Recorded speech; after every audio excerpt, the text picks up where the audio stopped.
Hello everyone, কেমন আছো সবাই? আরে, প্রিন্স কোথায়? প্রিন্সের জায়গায় আজকে আমি। আমাকে দেখতে পাচ্ছ, তোমাদের সোনা দিদিভাই আজকে ভূত সত্যি চ্যানেলে ঘটনা শেয়ার করবে। কারণ প্রিন্স কালকে যেইটুনি বেড়াতে যাবে, ওর আজকে অনেক কাজ, যার জন্য ও বলল, মা আজকে তুমি ঘটনাটা বলো। আমার এই ভাঙা ভাঙা গলা নিয়ে আজকে তোমাদের সাথে ঘটনা শেয়ার করব। সবাইকে বলবো একটা করে লাইক করে দাও, যারা এখনো পর্যন্ত ভালোবেসে চ্যানেলটাকে সাবস্ক্রাইব করোনি অবশ্যই করে পাশে থেকো কিন্তু। আচ্ছা চলো, আর বেশি কথা বলবো না, ঘটনায় ফিরি। আজকে এমন একটা ঘটনা বলবো যে ঘটনাটা আমরা কিন্তু আশেপাশে অনেকের কাছ দিয়ে শুনে থাকি। হ্যাঁ, একদম অরিজিনাল একটা রিয়েল হরর স্টোরি তোমাদেরকে শেয়ার করব। ঘটনাটা আমাকে যে দিদিভাই বলেন, দিদিভাইয়ের এখন বয়স 52 বছর। দিদিভাই বলেন, আমার জীবনে এমন একটা জিনিস আমি দেখেছি যেটা আজকে তোমাকে বলছি, শোনা। তুমি ঘটনাটা শেয়ার করো। আজকের ঘটনাটা হয়তো আছে, সাথে সাথে কিন্তু অনেক শিক্ষার বিষয় আছে। অনেকটা শিক্ষার বিষয়, কত কত ছোট ছোট জিনিস আমরা নেগলেন্সি করি, কত কত ছোট ছোট জিনিস আমরা ধ্যান পর্যন্ত দিই না। হ্যাঁ, আজকের ঘটনাটা শোনো। আমাদের দিদিভাই, ওনার নামটা যেটুনি বলতে বারণ করেছেন, তার জন্য আমি ওনাকে রিনা দিদিভাই বলে ডাকবো। রিনা দিদিভাই বলেন, বোন, আমার বাড়ি যেখানে, আমি মানে আমার শ্বশুর বাড়ি, যেখানে আমার শ্বশুর বাড়ি, ঠিক তার দুটো বাড়ির পাশে একটি বাড়ি আছে। তোমাকে না বললে হয়তো বিশ্বাস করবে না। ছেলেটির বাড়ি দোতলা, 4 চাকা গাড়ি আছে দুটো, ড্রাইভার আছে, তার ওয়াইফ, তার দুটো সন্তান যারা ইংলিশ মিডিয়ামে পড়াশোনা করেন। তার মা, যখন ছেলেটির বিয়ে হয়নি, ছেলেটি যখন ইউনিভার্সিটিতে পড়ে, তার মা অনেক কষ্ট করে করে করে, এমন কষ্ট সেটা একটু ব্যাখ্যা করি। কষ্ট সব মারাই সন্তানকে বড় করতে করে, কিন্তু এই মায়ের অবদান না বললে নয়। ওনার হাজবেন্ড অনেক অল্প বয়সে উনি বিধবা হন, মারা যান। ওনার হাজবেন্ডকে সাপে কেটেছিল। যাই হোক, এক বর্ষার সময় সাপে কাটে, দুর্ভাগ্যবশত ওনার হাজবেন্ডেরও তখন বয়স খুব কম, মারা যান। তারপর উনি কিন্তু চাইলে বিয়ে করতে পারতেন, উনি কিন্তু বিয়ে করেননি। উনি ওনার একটিমাত্র পুত্র সন্তান, তাকে কিন্তু মানুষ করছিলেন খুব ভালোভাবে। সেই মায়ের অবদান হচ্ছে, সেই মা প্রথমে একটা ব্যাগের কারখানায় চাকরি নেন। শিক্ষিত মহিলাটি ছিলেন। তারপর ওখানে কিছুদিন কাজ করার পর, যেহেতু বয়সটা খুব অল্প, বুঝতেই পারছো নানা রকমের সুবিধাজনক মানুষ থাকে সব জায়গায়, সুবিধা বুঝে খারাপ নজরে ওনাকে দেখে। একই জায়গায় কাজ করতে গিয়ে, একই জায়গায় সব সহকর্মী, উনি ওখান থেকে কাজটা ছেড়ে দেয়। উনি জানতেন না যে উনি কি খাবেন, কি করবেন, কিছুই না, উনি জানতেন না। আমাদের রমা দিদিভাই বলেন, আমি আমার শ্বশুর বাড়িতে এসে আমি ওনাকে দেখতে পেরেছিলাম। উনি তখন প্রায় যায় যায় অবস্থা। ওনার এই জীবনের লড়াইটা আমি আমার শাশুড়ি মায়ের কাছ থেকে শুনেছি বহুবার। যত শুনি মনে একটা জোর আসে, আমরা কি করছি, মনে একটা জোর আসে। আর আমরা আমাদের সন্তানের জন্য কি করছি, আর সেই মা তার সন্তানের জন্য কি করেছে, আর সেই সন্তান তার মায়ের জন্য কি করেছে। শোনো ঘটনাটা।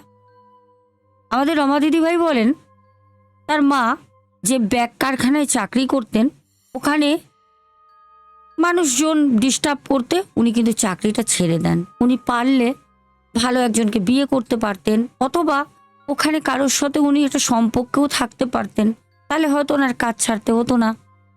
সব থেকে বড় কথা হচ্ছে, উনি খুব ভালো একজন মানুষ ছিলেন। ব্যাগ ফ্যাক্টরি থেকে কাজটা ছাড়ার পর উনি নিজেও জানতেন না আমার সন্তানকে কি খাওয়াবো, কি করে ওকে পড়াবো, মানুষ করব। প্রতি কটা মা বাবার একটা স্বপ্ন থাকে, আমার সন্তান বড় হয়ে প্রতিষ্ঠিত হবে, একটা নাম করবে, একটা জায়গায় সে যাবে, যাতে সে গর্ববোধ করতে পারে। মা বাবা কতদিন থাকে, সন্তানের জন্য করে দিয়ে যায়।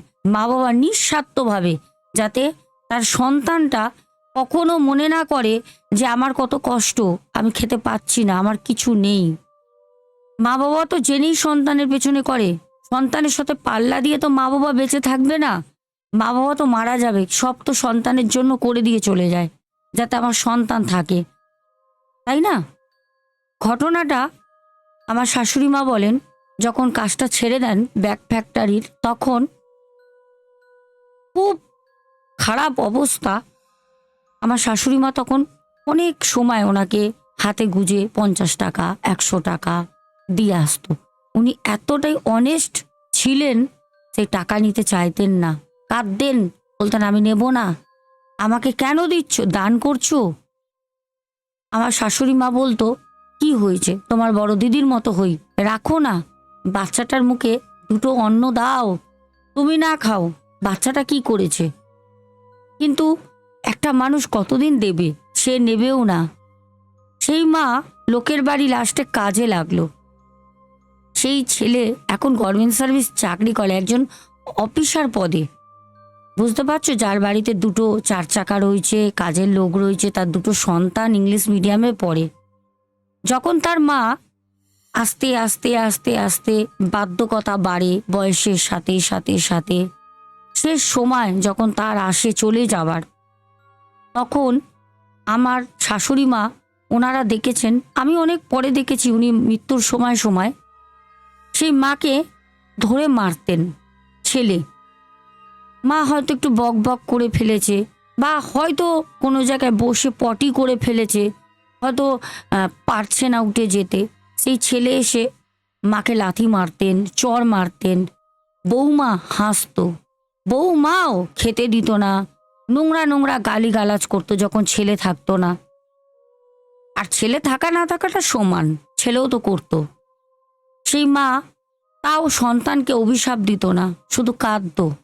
আমার শাশুড়ি মা বহুবার গিয়ে ওনাকে বলেছে, চলো তোমাকে বৃদ্ধাশ্রমে দিয়ে আসি।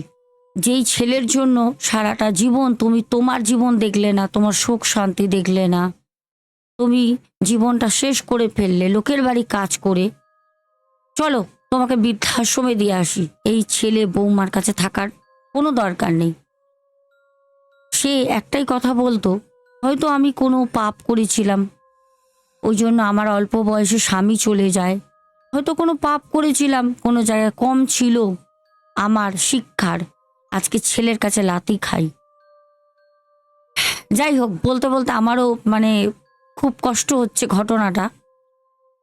দিদিভাই বলেন যে আমি কি বলবো তোমাকে শোনা, আমিও তো ওনাকে দেখেছি, ওনাকে দেখে না দু চোখ ভরে শুধু জল আসতো। তো সুন্দর দেখতে, ছোট্ট খাট্ট ফর্সা, সেই ছোট্ট একটা মুখ, মানে সব সময় হাসতো। ছেলে মারলেও ছেলের বদনাম কখনো করতো না, কিন্তু লোকে তো বুঝতেই পারতো। পাশেই রাস্তা, লোক যাচ্ছে, মারছে, মর মর, তুই মরতে পারিস না, মারছে, সবই তো রাস্তায় দেখা যেত। মাটা জানতে পারতাম ছেলে এত রেগে যেত কেন। পাড়ায় তো লোকে আলোচনা করে, সবাই বলতো যে কি ব্যাপার, মাটা কিরকম মারে কেন, কারোর পরিবারের মধ্যে কেউ ঢুকতে পারে না তো গিয়ে। তাও অনেকে বড় যারা কাকু জেঠু ছিলেন গিয়ে বলতেন ওনার ছেলেকে, বলতো বেরিয়ে যান এখান থেকে, আমার মা, আমি বুঝবো, আমার মা আমাকে বড় করেছে, আমার অধিকার আছে আমার মায়ের উপরে। বলতো অধিকার তো আছে, কিন্তু তা বলে তোমার মাকে মারবে? তোমার মা তোমাকে কিভাবে মানুষ করেছে? আজকে তুমি 70-80 হাজার টাকা স্যালারি পাও, তোমার মাকে খেতে দাও না কেন? তোমার বউ গয়না কিনছে, হ্যাঁ, তোমার বউ হোম ডেলিভারি করছে, বাইরে বাইরে দিয়ে খাবার আসছে, আর মাটাকে খেতে দাও না?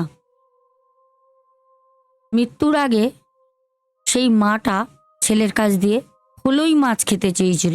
ফলই মাছ বলেছিল, বাবা আমি অনেক আগে তোর বাবা থাকতে ফলই মাছ খেয়েছিলাম, তোর বাবার মৃত্যুর পর তো আমি আর খেতে পারিনি, আর তোকে কোনো রকম খাওয়াতাম আমি না খেয়ে, আমাকে একটু বাজার থেকে ফলই মাছ এনে দিবি? একটা ফলই মাছ কত টাকা দাম?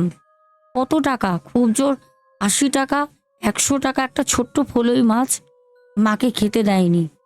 মাটা মৃত্যুর আগের দিনও ছেলেটাকে কেঁদে কেঁদে বলেছে, আমার খুব ফলই মাছ খেতে ইচ্ছা করছে, আমাকে খাওয়া না, আমি আর বেশি দিন বাঁচবো না। সেই ছেলেও সেদিনকে মাকে মেরেছে। হঠাৎ সকালবেলা, ওহ সে কি নাটক! আমরা টিভিতে, আমরা সিনেমায় কি নাটক দেখি, সেই যে নাটক, কান্না কাটি বাড়িতে। ওহ, শ্বশুর বাড়ি, ছেলের শ্বশুর বাড়ির লোকজন এসে ছেলেকে সামলাতে পারছে না, বৌমাকে সামলাতে পারছে না, কি কান্নাকাটি। শাশুড়ি মারা গেছে, বৌমা চিৎকার করে বলছে, মাগো তুমি চলে গেলে মা আমাদের মাথার উপর দিয়ে, আমি তো আমার শ্বশুর মশাইকে কখনো দেখিনি। জানো দর্শক বন্ধুরা, এরকম রিয়েল রিয়েল অভিজ্ঞতা আমাকে অনেক মা বলে, তারা আমাকেও মা বলেই ডাকে। আমার মায়ের থেকেও তারা অনেক অনেক অনেক বৃদ্ধা আমাকে বলে, আমার আজকে এই অসুবিধা হচ্ছে, আমি ভালো নেই, আমার মেয়ে ছেলে থাকতেও আমার কেউ নেই। তারাও কাঁদে আমার কাছে, আমিও তাদের সাথে কাঁদি, সত্যি খারাপ লাগে। জানো, আমাদের দিদিভাই বলেন যে সেই মাটাকে দেখেছিলাম খাবার জন্য কাঁদতো। মারা যাওয়ার পর ছেলে যখন শ্রাদ্ধ করে না, কয়েক লাখ টাকা খরচা করে। ফলই মাছ করেছিল, আমরা যাইনি, আমাদের পাড়ায় কেউ যায়নি। শ্বশুর বাড়ির লোক, ওর অফিসের কলিগরা এসছে, আর পাড়ার 2-1 জন থাকে তো কিছু মানুষ, তারা গেছে, আমরা কেউ যাইনি।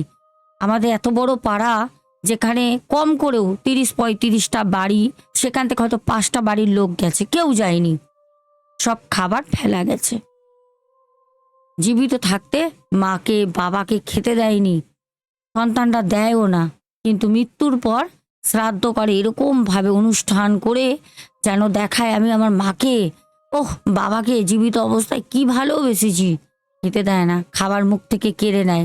সেই মাকেও দেখেছি দিনের পর দিন থালা কেড়ে নিত, খাবার থালা কেড়ে নিত, একটু বকতো বলে, হয়তো কিছু বলে ফেলেছে, হয়তো খাবার একটু গায়ে পুড়ে গেছে, বা হয়তো টাইলসের মধ্যে খাবারটা মুখে দিতে গিয়ে হাত কাপ তো পড়ে গেছে, তার জন্য মেরেছে। সেই খাবার খেতেই দেয়নি। আর সেই ছেলে মৃত্যুর পর শ্রাদ্ধ শান্তি করে, আমরা তো যাইনি। ঠিক 3 মাস পর তার বৌমা থেকে থেকেই চলে যায় তার মায়ের বাড়ি, থেকে থেকেই তার মায়ের বাড়ি। হঠাৎ আমরা শুনতে পারলাম যে ছেলে বৌমার মধ্যে তুমুল অশান্তি হচ্ছে, বাড়িতে তুমুল অশান্তি। এবার পাড়ার লোক খোঁজ করছে, কি ব্যাপার, এখন তো শাশুড়ি নেই, শাশুড়ি না ছিল ভিখারি, নোংরা, খেতে পারতো না, শুধু খেতে চাইতো, মারতো, ছেলে বৌমা গালিগালাজ করতো। কোন কিসের ঝামেলা? না পরে শোনা যায় কি, শাশুড়ির আত্মা ভয় দেখাচ্ছে। হ্যাঁ, যে মা এত আত্মনাদ করে কান্নাকাটি করেছে, আত্মত্যাগ করেছে সারাটা জীবন, সেই মা মৃত্যুর পর আর মা ছিল না। বৌমাকে একদিন হঠাৎ সে বাথরুম থেকে স্নান করে বাইরে বেরিয়ে আসছে, তখনও ওদের বাড়িতে ঝামেলাটা শুরু হয়নি। আসছে, হঠাৎ বৌমাকে কেউ জোরে কষিয়ে একটা গালে চড় মারে। বৌমা তো চিৎকার কান্নাকাটি ঘরে শুরু করে দিয়েছে। কিছু লোক আছে বললাম না, তারা ছুটে যায়, বৌমা কি হয়েছে, বৌমা কি হয়েছে। বৌমার গাল পুরো লাল, 3টে আঙুলের ছাপ পড়ে গেছে। বাড়িতে তো কেউ নেই, কে মারলো চটটা? ছেলে ভয় ভয় থাকতো, ছেলে ভয় ভয় থাকতো। লোয়া নিয়ে বৌমা, ছেলে, নাতি পুতি সব ঘুরতো ভয়। কিছুদিন পর শুনলাম সেই বাড়ি ছেলে বিক্রি করে দেবে, বাবার পিতৃ সম্পত্তি। হ্যাঁ, 1তলা ছিল, ছেলে কাজের পর 2তলা করেছে, বাড়ি বিক্রি করে দেবে, থাকবে না। সবাই পাড়ায় বলল, কেন রে, কি হয়েছে, বাড়ি বিক্রি করে দেবে কেন? এত বড় বাড়ি, তোর বাবার পিতৃ সম্পত্তি, তোর মা নেই, সারা জীবন কষ্ট করে করে করে তোর মা যেগুলো কমপ্লিট ছিল না সেগুলো কমপ্লিট করেছে, তো তুই বিক্রি করে দিবি কেন? না, থাকবো না, থাকবো না। কেন, কেন থাকবি না? তখন ছেলে পাড়ায় কিছু কিছু মানুষকে বলে, আমার মায়ের এত টাকা খরচা করে শ্রাদ্ধ শান্তির কাজ করলাম, আমার মা আমাকে আমার বউকে ভয় দেখায়। সবাই বলছে সর্বনাশ, কি বলছিস সত্যি? বলছে হ্যাঁ, ভয় দেখায়। জলের ড্রাম ভরে রেখেছে, জলের ড্রাম ফেলে দেয় উল্টে, রাতের বেলা বাসন ফেলে দেয়, তাণ্ডব করতো, করবে না? মা যখন ছিল তখন তুই বুঝিসনি, মায়ের মৃত্যুর পর তুই মায়ের শ্রাদ্ধ করে লোকের কাছে কান্নাকাটি করে দেখাচ্ছিস? মা ছেড়ে দেবে? যতদিন মানুষ থাকে ততদিন সন্তানের প্রতি টান থাকে, তারপর সেই আত্মা যখন আগুনে চলে যায়, পুড়ে যায়, সেই আত্মা তখন মা বাবা কাকা জ্যাঠা মাসি পিসি কোনো সন্তানের টানে থাকে না, তখন সেই আত্মা অন্যরকম হয়ে যায়। তখন প্রতিশোধ কিভাবে নেবে আত্মা সেইটা মনে করে। আমাদের রমা দিদি ভাই বলে, সোনা সেই বাড়ি বিক্রি করে দেয় সেই ছেলে, থাকতে পারিনি। যখন বিক্রি করে তখন পাড়ার লোক যে বাড়ি কেনে তাকে বলে, সে তখন বলল আমি একজন বোকার, আমি এই বাড়ি বিক্রি করে দেবো, আমি ঠিক পার্টি বাইরে দিয়ে ফিট করে বিক্রি করে দেবো, অসুবিধা নেই।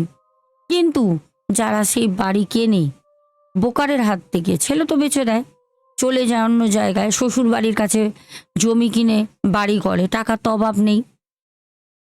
কিন্তু যারা বাড়ি করে, শুনলে আরও অবাক লাগবে, মানে যারা সেই বাড়িটা কেনে তারা সেই বাড়িতে থাকে, কিন্তু তাদের সাথে কোনো রকম খারাপ কোনো এক্সপিরিয়েন্স নেই এখনো পর্যন্ত। প্রায় 7 বছর 7.5 বছর হয়ে গেছে বাড়িটা বিক্রি হয়ে গেছে, বোকারের হাত ধরে অন্য একজন কিনেছে, তারা থাকে। এবার বলি, যখন ছেলে ওই বাড়ি থেকে চলে যায় না, বাড়ি যখন বিক্রি করে সেই বোকারকে, যখন চলে যায় তখন মায়ের যে ফটো ছিল দুটো, যেই ফটো দিয়ে মায়ের শ্রাদ্ধ শান্তি কাজ করেছিল, লোক দেখাতে দুটো ফটো ছিল, একটা বড় একটা ছোট, সেই ফটো দুটো ডাস্টবিনে বসিয়ে রেখে চলে যায়, নিয়ে যায়নি। শ্বশুর বাড়ির কাছে যেখানে বাড়ি করে সেখানে মায়ের ফটো নিয়ে যায়নি। মা তো জীবিত থাকতো কোনো স্থান ছিল না, মৃত্যুর পরও একটা দেয়ালের কোণে মায়ের স্থান হয়নি ফটোর, সেই ফটো ডাস্টবিনে রেখে যায়। কিন্তু শুনলে অবাক হবে, যারা সেই বাড়িটা বোকারের হাত ধরে কেনে তারা সেই মায়ের ফটো, বড় ফটোটা নিয়ে এসে তারা বাড়ির বারান্দায়, সদর গেট রাস্তা দিয়ে দেখা যায়, তারা ফটোটা রেখে দিয়েছে। সেই বাড়িতেই তার একটা দেয়ালে সে জায়গা পায়, তাকে তারা এখনো ফুলের মালা দেয়। শুনে খুব অবাক লাগছে না? একদম বাস্তব ঘটনা। কিরম লাগলো ঘটনাটা? আর এই ঘটনা দিয়ে তোমরা কি শিক্ষা পেলে অবশ্যই বলবে, আমি ভালো খারাপ কিচ্ছু বলবো না। কতটা শিক্ষা পেলে? মা বাবা থাকতে মা বাবার সম্মান করো, মা বাবাকে দেখে যত্ন করে রাখো। মা বাবা হচ্ছে অমূল্য মানে সম্পদ। যাদের নেই তারা জানে, যাদের আছে তারা সামলে রাখো। যেদিন হাত ফসকে চলে যাবে তারপর সারা জীবন ভাববে, ডাকলেও পাবো না, হাত বাড়ালেও মাকে জড়িয়ে ধরতে পারবো না, বাবাকে পা টিপতে পারবো না। যতদিন তারা আছে তাদের সেবা করো। চলো কমেন্টগুলো পড়ি তোমাদের। তোমরা গত পরশুদিন যে ঘটনাটা প্রিন্স দিয়েছিল, সেই ঘটনাটা আমাদের মেঘালয়ে অবস্থিত একদম অরিজিনাল ঘটনা। তোমরা অনেক কমেন্ট করেছো, অনেকে ওখানে গেছোও বলেছো। তো চলো নামগুলো বলি। প্রথম কমেন্ট করেছো সুপর্ণা দিদিভাই, তারপর সন্ধ্যা মণ্ডল বলেছো তুমি কেমন আছো, প্রিন্স ভালো আছে দিদিভাই। তারপর নীলিমা সিং, সন্ধ্যা মণ্ডল, রমা কর্মকার, তারপরে শামিমা সামরোস, তারপর অ্যাঞ্জেলিনা সোরেন, তারপর কমেন্ট করেছো সন্তুর দুনিয়া, সন্ধ্যা মণ্ডল, আচ্ছা রূপা দে, সুদীপ্ত ব্যানার্জি, তারপর কমেন্ট করেছো 1 মিনিট উদিতা দি, তারপর আব্দুল হক ভাই, রেশমি ভট্টাচার্যা, তারপরে মিতালি ভট্টাচার্যি, তারপর হোয়াইট কিং বনু বলেছে লাভ ইউ বেটা। হ্যাঁ, আমাদের বনুর সাথে তো মানে মাসিমণির সাথে তো প্রিন্স আমাদের খুব গল্প করে, আমি সময় পাই না। তারপর আবারও আমাদের বনু, হোয়াইট কিং বনু আবারও কমেন্ট করে। তারপরে পিন্টু ঘোষ, টিনা ঘোষ, পিঙ্কি খাতুন, তারপর কমেন্ট করেছো আমাদের জাসমিন দিদিভাই। তার নিচে গীতা দাস দুবার রেড রেড রেড অনেক হার্ট দিয়েছো।